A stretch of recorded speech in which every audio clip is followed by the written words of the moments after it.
पाशुपत मत का खंडन।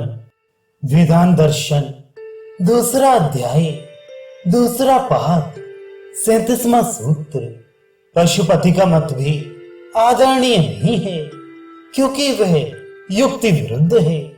व्याख्या।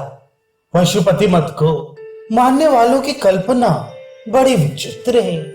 इनके मत में तत्वों की कल्पना वेद विरुद्ध है तथा मुक्ति के साधन भी ये लोग वेद विरुद्ध ही मानते हैं। उनका कथन है कि कंठी, रुचिका, कुंडल, जटा, भस्म और यज्ञोपवीत ये 6 मुद्राएं हैं।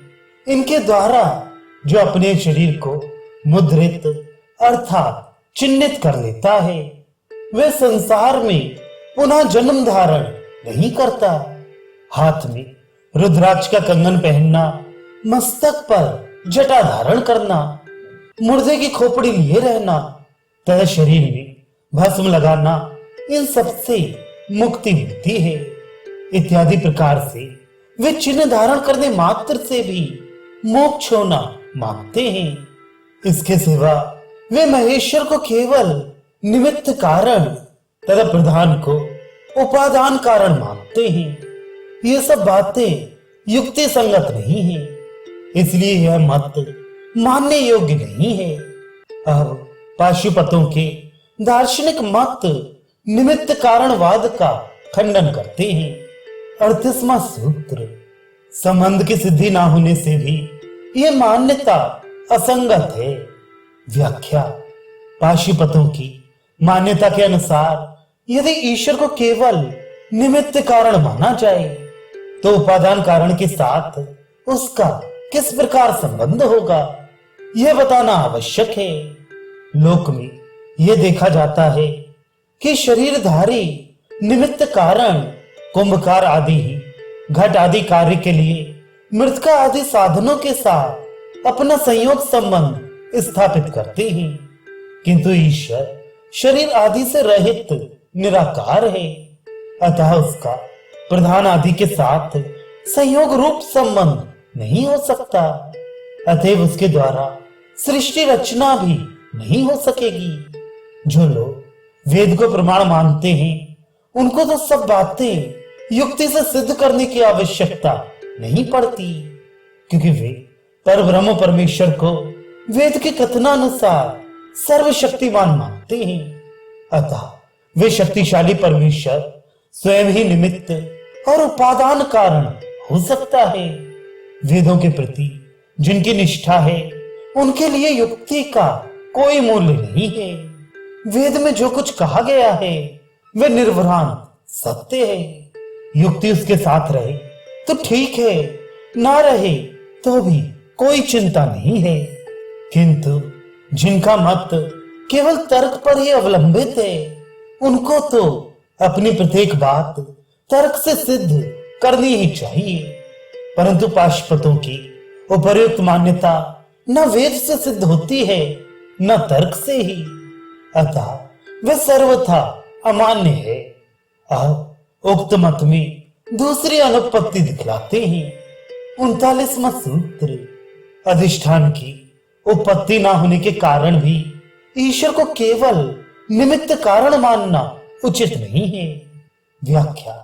उनकी मान्यता के अनुसार जैसे कुंभकार मृतिका आदि साधन सामग्री का अधिष्ठाता होकर घट आदि कार्य करता है, उसी प्रकार सृष्टिकर्ता ईश्वर भी प्रधान आदि साधनों का अधिष्ठाता होकर ही सृष्टि कार्य कर सकेगा। परंतु ना तो ईश्वर ही कुंभकार की भांति सशरीर है और न प्रधान ही मिट्टी आदि की भांति साकार है। अतः रूप आदि से रहित प्रधान निराकार ईश्वर का अधिष्ठेय कैसे हो सकता है। इसलिए ईश्वर को केवल निमित्त कारण मानने वाला पाशुपत मत युक्ति विरुद्ध होने के कारण मान्य नहीं है। यदि ऐसी बात है तो ईश्वर को शरीर और इंद्रियों से युक्त क्यों ना मान लिया जाए। इस पर कहते हैं 40वां सूत्र। यदि ईश्वर को शरीर, इंद्रिय आदि कर्णों से युक्त मान लिया जाए तो यह ठीक नहीं है, क्योंकि भोग आदि से उसका संबंध सिद्ध हो जाएगा। व्याख्या: यदि यह मान लिया जाए कि ईश्वर अपने संकल्प से ही मन, बुद्धि और इंद्रिय आदि सहित शरीर धारण करके लौकिक दृष्टांत के अनुसार निमित्त कारण बन जाता है, तो यह भी ठीक नहीं है, क्योंकि शरीरधारी होने पर साधारण जीवों की भांति उसे कर्मानुसार भोगों की प्राप्ति होने का प्रसंग आ जाएगा। उस दशा में उसकी ईश्वरता ही सिद्ध नहीं होगी। अतः ईश्वर को केवल निमित्त कारण मानना युक्ति संगत नहीं है। उपर्युक्त पाशुपत मत में अन्य दोषों की उद्भावना करते हुए कहते हैं, 41वां सूत्र, पाशुपत मत में ईश्वर के शांत होने का अथवा सर्वज्ञ ना होने का दोष उपस्थित होता है।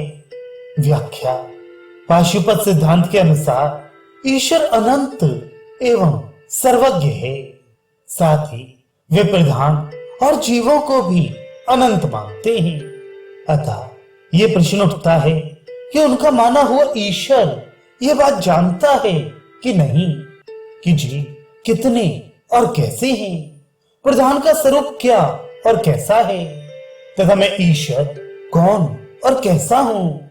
इसके उत्तर में यदि पाशुपत मत वाले ये कहें कि ईश्वर ये सब कुछ जानता है, तब तो जानने में आ जाने वाले पदार्थों को अनंत असीम मानना या कहना अयुक्त सिद्ध होता है।